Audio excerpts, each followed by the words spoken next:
నమస్కారం K9 news కి స్వాగతం. TUWJతోనే జర్నలిస్టుల సమస్యలు పరిష్కారం అవుతాయని కామారెడ్డి జిల్లా అధ్యక్షులు రజనీకాంత్ అన్నారు.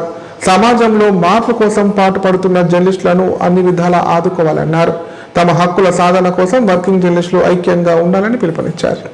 కామారెడ్డి జిల్లా కేంద్రంలోని కన్షెట్ బీఎడ్ కళాశాల సమావేశ మందిరంలో TUWJ ఐజేయు పట్టణ కమిటీ ఆత్మీయ సమ్మేళనం జిల్లా అధ్యక్షులు రజనీకాంత్ ఆధ్వర్యంలో నిర్వహించారు. ఈ సమావేశానికి జాతీయ కార్యవర్గ సభ్యులు వేణుగోపాలాచారి, సీనియర్ పాత్రికేయులు గంగాధర్, ప్రశాంత్లు హాజరయ్యారు. ఈ సందర్భంగా విద్య, వైద్యం, జర్నలిస్టుల ఐక్యత తదితర అంశాలపై చర్చించారు. ప్రతి నెల సమావేశాలు నిర్వహించి యూనియన్ జిల్లా కమిటీ ఆధ్వర్యంలో జర్నలిస్టుల సమస్యల పరిష్కారానికి కృషి చేద్దామని, ప్రభుత్వ సంక్షేమ పథకాలు, ఇళ్ల స్థలాలు, ఆరోగ్య సదుపాయాలు కల్పించడం వంటి వాటిపై దృష్టి సారించాలని తీర్మానం చేశారు.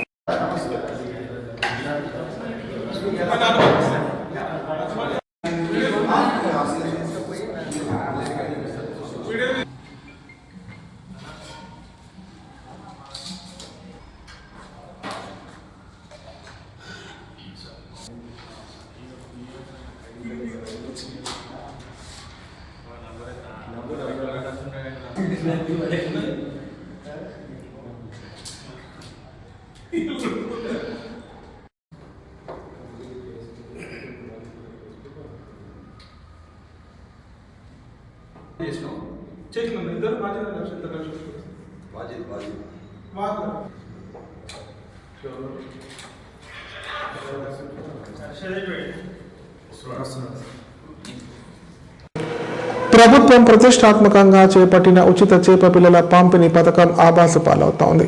ఈ పథకం దళారులకు వరంగా మారిందని విమర్శలు వినిపిస్తున్నాయి. మత్స్య కార్మిక సంఘంలోని కొందరు నాయకులను దళారులు మచ్చక చేసుకుని అమాయకులైన మత్స్య కార్మికులను దోపిడీ చేస్తున్నారు. ప్రభుత్వం ఇంత ప్రతిష్టాత్మకంగా చేపట్టిన ఉచిత చేప పిల్లల పంపిణీ పథకం దళారులకు వరంగా మారిందని విమర్శలు వినిపిస్తున్నాయి. ప్రభుత్వం 100% ఉచితంగా పంపిణీ చేసిన చేప పిల్లలను పెంచి వాటిని స్థానిక చేపల మార్కెట్లో అమ్ముకొని మత్స్య కార్మికులు ఆర్థికంగా అభివృద్ధి చెందాలని మంచి సంకల్పంతో ప్రవేశపెట్టిన ఈ పథకం పక్కదారి పడుతోంది. మత్స్య కార్మిక సంఘంలోని కొందరు నాయకులను హైదరాబాద్, ఇతర ప్రాంతాలకు చెందిన దళారులు మచ్చిక చేసుకుని వారి ద్వారా అమాయకులైన మత్స్య కార్మికులను దోపిడీ చేస్తున్నారు. చెరువులోని చేపలు పట్టే లేబర్లను సైతం ఇతర ప్రాంతాల నుంచి తెచ్చి వారి ద్వారా చేపలు పట్టుకొని లారీలు, వ్యాన్లు ఇతర ప్రాంతాలకు తరలించుకొని పోతున్నారు. ఓవైపు ప్రభుత్వం మత్స్యకారులే స్వతహాగా చెరువులోని చేపలను పట్టుకొని మార్కెట్లో అమ్ముకోవాలని వారికి చేపల మార్కెట్ నిర్మించి ఇచ్చి వాహనాలు సమకూర్చిన దళారులకు అమ్మవద్దని చెబుతున్నా కొందరు వారి మాటలను లెక్క చేయకుండా దళారులను ప్రోత్సహిస్తుండడం వల్ల మిగతా మత్స్య కార్మికులు నష్టపోతున్నారు. బాన్స్వాడ నియోజకవర్గంలోని చాలా చోట్ల ఇదే విధంగా జరుగుతుందని, ఇప్పటికైనా ప్రభుత్వం దళారులను రాకుండా కట్టుదిట్టమైన చర్యలు తీసుకోవాలని కోరుతున్నారు.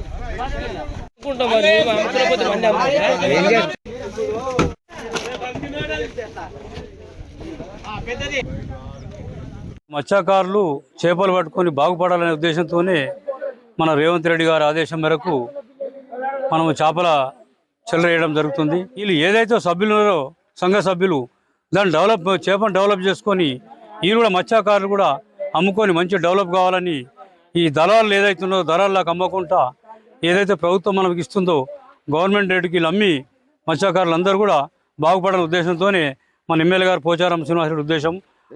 ప్రభుత్వము దళారులను ఎక్కడ ఎంకరేజ్ చేయట్లేదండి. మేము కూడా సొసైటీ సభ్యులకు కానీ సంఘ సభ్యులకు వాళ్ళకు కూడా చెప్పడం జరుగుతుందండి, అవేర్నెస్లు కూడా చెప్పడం జరుగుతుందండి. ఎక్కడ కూడా దళారీ వ్యవస్థను ప్రోత్సహించేది లేదు.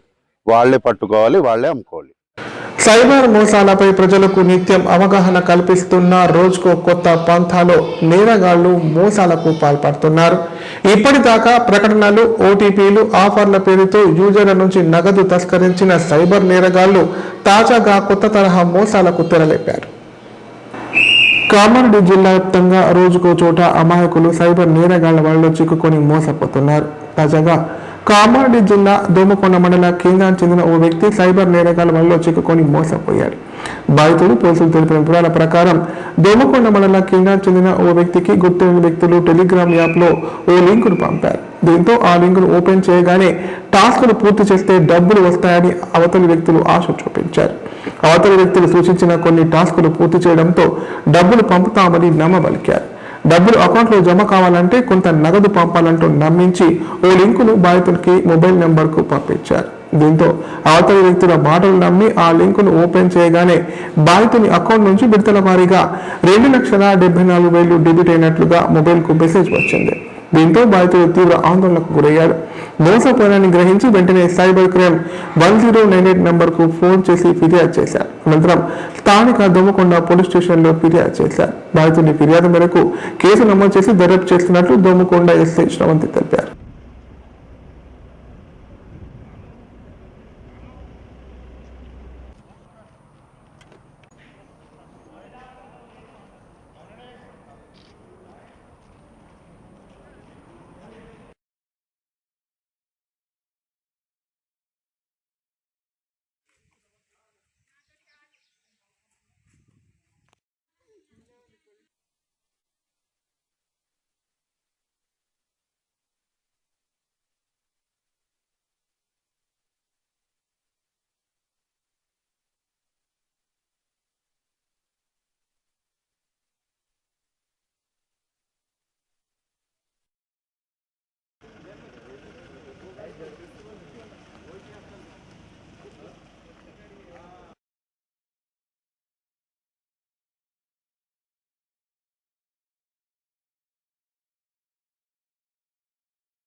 బాన్సువాడ ఎల్లమ్మ చెరువును చీఫ్ ఇంజనీర్ శ్రీనివాసరావు పరిశీలించారు. కాల్వలు, చెరువులు కబ్జాలకు పాల్పడిన వారిపై కఠిన చర్యలు తీసుకోవాలని బీజేపీ నాయకులు ఆయన దృష్టికి తీసుకువచ్చారు. దీంతో కబ్జాలు చేసిన వారిపై శాఖాపరమైన చర్యలు తీసుకుంటామని చీఫ్ ఇంజనీర్ హామీ ఇచ్చారు. కామారెడ్డి జిల్లా బాన్సువాడ పట్టణంలోని ఎల్లయ్య చెరువును జిల్లా చీఫ్ ఇంజనీర్ శ్రీనివాసరావు పరిశీలించారు. సందర్భంగా 49 ఎకరాల విస్తీర్ణ గల చెరువు కబ్జాకు గురైందని, కాల్వలు, చెరువులు కబ్జాలకు పాల్పడిన వారిపై కఠిన చర్యలు తీసుకోవాలని స్థానిక బీజేపీ నాయకులు చీఫ్ ఇంజనీర్ దృష్టికి తీసుకురాగా సక్రమంగా సర్వే చేపట్టి చెరువును కాపాడేందుకు కృషి చేస్తామని చెప్పారు. కాల్వలు కబ్జాలు చేసిన వారిపై శాఖాపరమైన చర్యలు తీసుకుంటామని పేర్కొన్నారు. ఈ కార్యక్రమంలో పట్టణ అధ్యక్షులు కోనాల గంగారెడ్డి, జిల్లా కార్యదర్శి శంకర్ గౌడ్, జిల్లా కౌన్సిల్ సభ్యులు తృప్తి, శివప్రసాద్, అనిల్ తదితరులు పాల్గొన్నారు.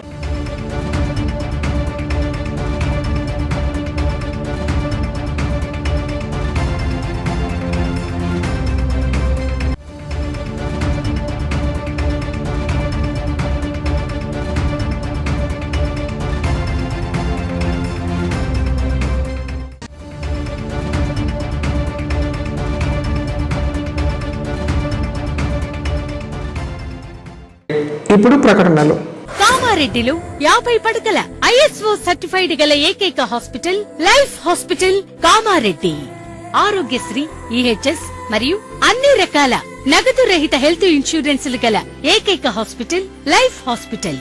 ఆరోగ్యశ్రీ కార్డు లేదా తెల్ల రేషన్ కార్డు ఉన్న వారికి ఆరోగ్యశ్రీ మరియు ఆయుష్మాన్ భారత్ ద్వారా ఆపరేషన్లు ఉచితంగా చేయబడును. 24 గంటలు అత్యవసర వైద్య సేవలు అందించబడును. మా సదుపాయాలు: అత్యాధునిక operation theatre, laminar OT, ICU, x ray, physiotherapy, dexa scan, pharmacy సౌకర్యాలు కలవు.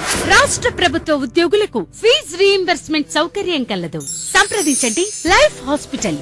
తెలంగాణలో మొట్టమొదటిసారిగా అధునాతన పద్ధతిలో నరాల, మానసిక, sex, alcohol, fits treatment, AC intensive care unit ఇప్పుడు మన నిజామాబాద్ లో doctor B Keshavulu MD psychiatry, Osmania గారి ఆధ్వర్యంలో అన్ని సదుపాయాలు గల అత్యాధునిక అతిపెద్ద హాస్పిటల్ ప్రారంభించబడ్డది. నరాల బలహీనతలు, తలనొప్పి, ఫిట్స్, పళ్లు బిగపట్టడం, భయం, గుండెదడ, డిప్రెషన్, ఒంటరితనం, మంత్రాలు చేతబడి చేశారని అనుమానపడటం, వ్యతిరేకమైన ఆలోచనలు, తన గూర్చి మాట్లాడుకుంటున్నారని, చంపడానికి వస్తున్నారని భ్రమపడటం, ఆల్కహాల్ ను మాన్పించుటకు అడ్మిషన్స్ సౌకర్యం గల తెలంగాణలోనే అతిపెద్ద hospital doctor Keshavulu hospital, bus stand ఎదురుగా లైన్, ఖలీల్వాడి, నిజామాబాద్. ఫోన్ 08462255189. కామారెడ్డి ప్రజలకు శుభవార్త. ఇకపై గుండె సంబంధ సమస్యల ట్రీట్మెంట్ కోసం నిజామాబాద్, హైదరాబాద్ లాంటి నగరాలకు వెళ్లాల్సిన పని లేదు. శ్రీ మెడికేర్ హాస్పిటల్ నందు అత్యుత్తమ కార్డియాలజీ సేవలు అందుబాటులో ఉన్నాయి. Angiogram, angioplasty, pacemaker, 2D echo, TMT మొదలగు సేవలను వైద్య రంగంలో అత్యుత్తమ అనుభవం కలిగిన డాక్టర్లు అందిస్తున్నారు. అంతేకాదు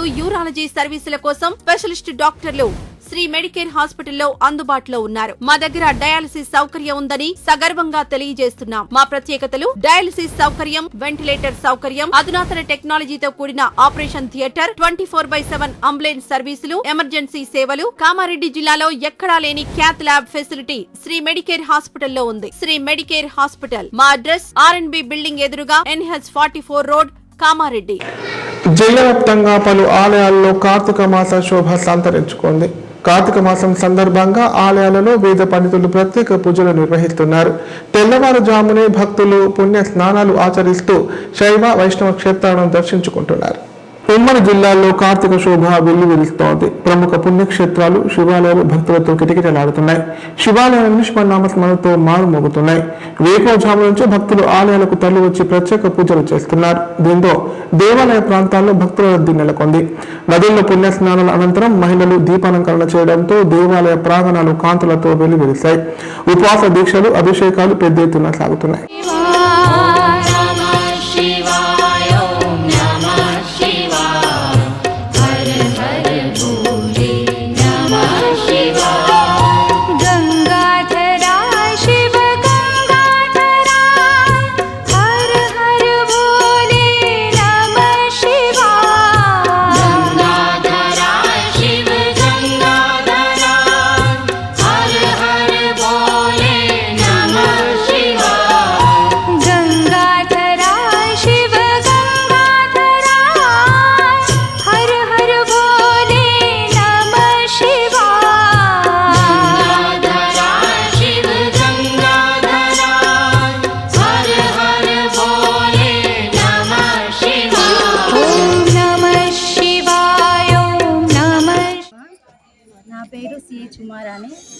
కార్తీక మాసము చాలా విశిష్టమైనది. శివకేశవులతో సమానమైనది ఈ సరస్వతి గుడి. ఇక్కడ ఇంచిపూర్లో ఉన్న సరస్వతి మహత్యం చాలా ఉంది.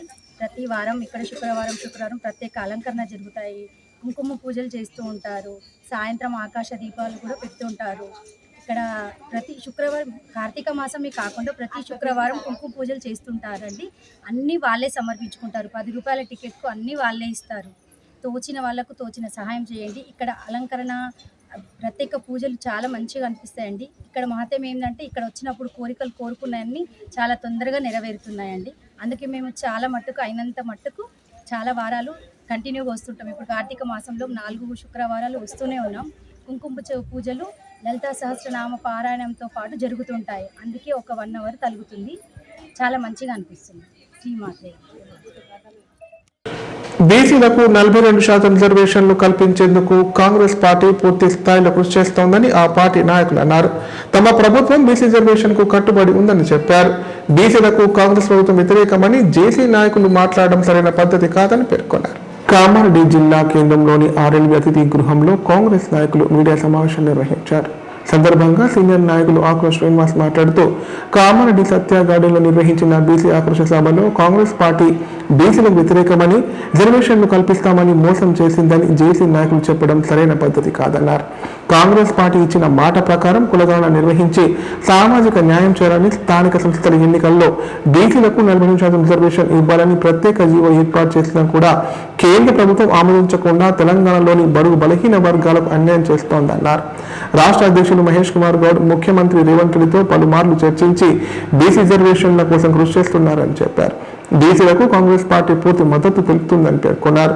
బీసీ రిజర్వేషన్ బిల్లును 2 సభల్లో పాస్ చేసి గవర్నర్కు పంపించామని, గవర్నర్ బిల్లు పాస్ చేయకుండా అడ్డుకున్నారని ఆగ్రహం వ్యక్తం చేశారు.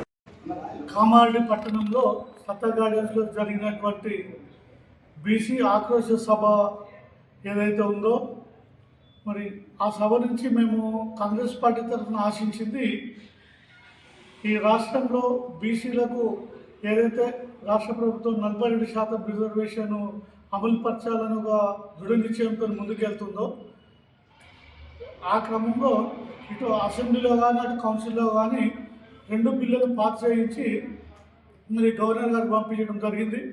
మరి ఈ బిల్లును గవర్నర్ గారు పంపే క్రమంలో ఒకటి డెడికేషన్ కమిటీ పేరు మీద ఏ విధంగా అయితే మనము ఈ బిల్లును ముందుకు తీసుకెళ్ళగలుగుతాం, దాంతో పెట్టవలసిన అంశాలు ఏంటి అనే ఆలోచనతో ఒక డెడికేషన్ కమిటీ కూడా స్థాపించడం జరిగింది. స్థాపించిన తర్వాత అన్ని పార్టీలతో చర్చించి అన్ని పార్టీల ఆమోదంతో బిల్లులను 2 కూడా పాస్ చేసి గవర్నర్ గారు పంపించడం జరిగింది. ప్రస్తుతం బిల్లు గవర్నర్ గారి దగ్గర ఆగి ఉందనే సమాచారం మనకు ఉంది. మరి ఈరోజు ఎవరైతే జస్టిస్ ఈశ్వరయ్య గారు ఉన్నారో వాళ్ళు మంచి న్యాయకోవిదుడు అని పేరుంది ఆయనకి. నేషనల్ లా కమిషన్ చైర్మన్ కూడా ఆయన పనిచేశాడు. మరి అలా చేసిన వ్యక్తి ఈరోజు ఎక్కడైతే పెండింగ్ ఉందో బిల్లు, ఈ ప్రజాస్వామ్య వ్యవస్థలో రాజకీయ ప్రక్రియలో బిల్లు ఎక్కడైతే పెండింగ్ ఉందో, ఎక్కడైతే ఆమోదం తీసుకోవాలో ఆ ప్రక్రియ చెప్పకుండా మరి 42% రిజర్వేషన్కు సహకరించినటువంటి కాంగ్రెస్ పార్టీని మోసకారులని, దొంగలని, 420 అనే స్లోగన్లు ఇప్పించుకుంటూ రకరకాల విషయాలు చేస్తూ తన స్థాయిని తగ్గించుకున్నట్టు మేము భావిస్తున్నాము. అదేవిధంగా చిరంజీవి గారు ఆయన ఒక రిటైర్డ్ ఐఏఎస్ ఆఫీసరు. వారు గత ప్రభుత్వంలో గతంలో ఉన్నటువంటి 34% బీసీ రిజర్వేషన్ 23% పంపించినప్పుడు ఆయన రాష్ట్ర స్థాయిలో సెక్రటరీ హోదాలో పనిచేసినటువంటి వ్యక్తి. మరి ఏ రోజు కూడా ఆ రోజు టీఆర్ఎస్ను ఎందుకు రిజర్వేషన్ తగ్గివలసి వచ్చింది, ఆ అవసరం ఏంది, కారణం ఏందని చెప్పి ఏ రోజు కూడా అడిగిన పాపాన పోలేదు. కానీ ఈరోజు కాంగ్రెస్ పార్టీని జెండాకెత్తుకొని మిగతా ఇతర పార్టీ ఏ పార్టీలు అయితే బిల్లు ఆమోదం పొందడానికి సహకరిస్తలేవో, ఏ పార్టీలు అయితే మొక్కుబడిగా అసెంబ్లీ కౌన్సిల్ ఆమోదం పక్క తప్పుకున్నారు బీఆర్ఎస్ బీజేపీ లాంటి వాళ్ళని కాకుండా కాంగ్రెస్నే పాయింట్అవుట్ చేస్తూ పెద్ద అక్షరాలతో బ్యానర్లు పోస్టర్లన్నీ రిలీజ్ చేస్తూ ఈ చేయడం చాలా బాధాకరం. జస్టిస్ ఈశ్వరయ్య గారు కానీ ప్లస్ చిరంజీవి గారు కానీ ఏ విధంగా రాజ్యాంగపరంగా ఏమేమో అడుగులు ముందుకేస్తే బిల్లు ఆమోదం. వార్తలు ఇంతటితో సమాప్తం. తిరిగి ప్రసారమయ్యే వార్తల్లో మళ్ళీ కలుద్దాం. అంతవరకు సెలవు. నమస్కారం. చూస్తూనే ఉండండి K9.